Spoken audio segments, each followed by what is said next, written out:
So I made it clear at some point that I'm a big fan of Plato, right? Well, Plato had this real interesting idea about how we learned things.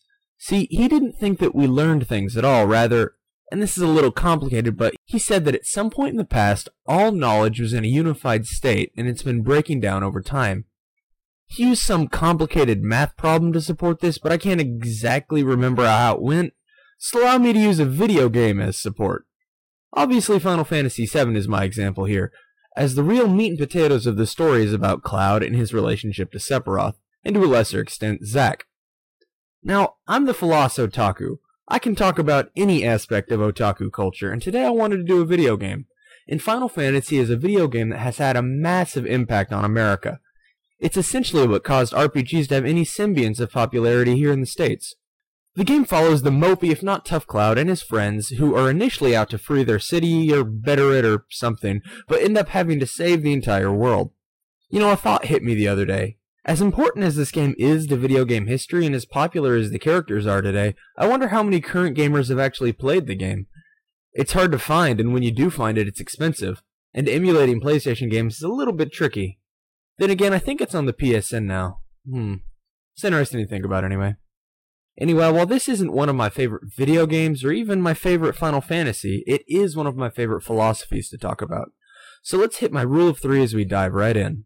The broad question Final Fantasy VII asks is what I mentioned before. Is all knowledge remembering?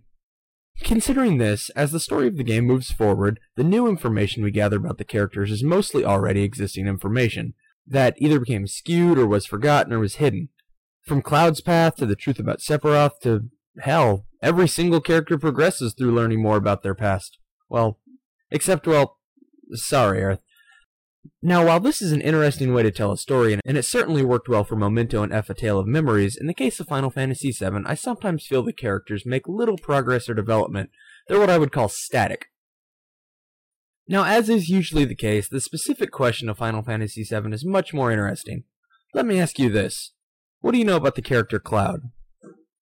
Let his actions and image and quotes float into your mind a little bit. Ponder it for a second.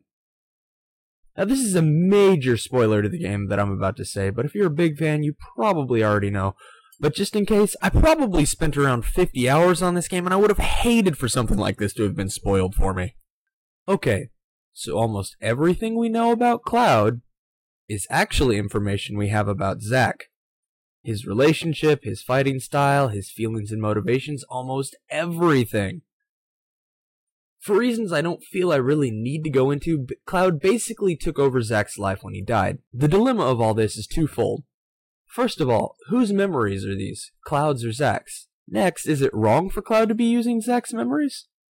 It's a sticky moral situation, and a pretty good one for a game this popular. What then does the game have to say about the ethics behind those memories? Well, it takes a little while, as for most of the game, Cloud is mostly quiet and a bit emo, but round about the ending of the game, he comes to accept Zack's memories as his own, and promises to build upon and act upon them. The game would then seem to say that, regardless of the source, your memories are your memories, a point on which I agree with the game. It's a little Matrix-esque if you think about it. Next is the question of the morality of using someone else's memories, and the game is clear as day on this one. Cloud used those memories to save the world, so it's all good. And I actually disagree with this point. My reasoning is long-winded, but it boils down to this. It's never alright to manipulate others.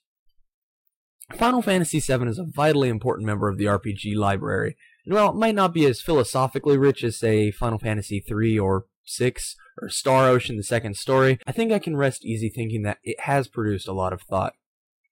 So, recommended reading. Okay. Plato had a lot of short dialogues where he talked about his views on memory, but I wouldn't feel right trying to throw someone into reading Plato without some context. So if you want to study more about the Final Fantasy VII memory issues, pick up a Plato collection. They're real easy to find. And if you're more interested with the morality of stolen memories, you're a bit out of luck, as that's not exactly a popular writing material, and frankly it shouldn't be. While it makes for an interesting thought experiment, our focus should be on things that can apply to the real world. However, there is a wide array of fiction out there for you, not limited to, but including The Matrix. So I'm not in the best of situations here, but I'll never stop philosophizing, so long as I'm breathing.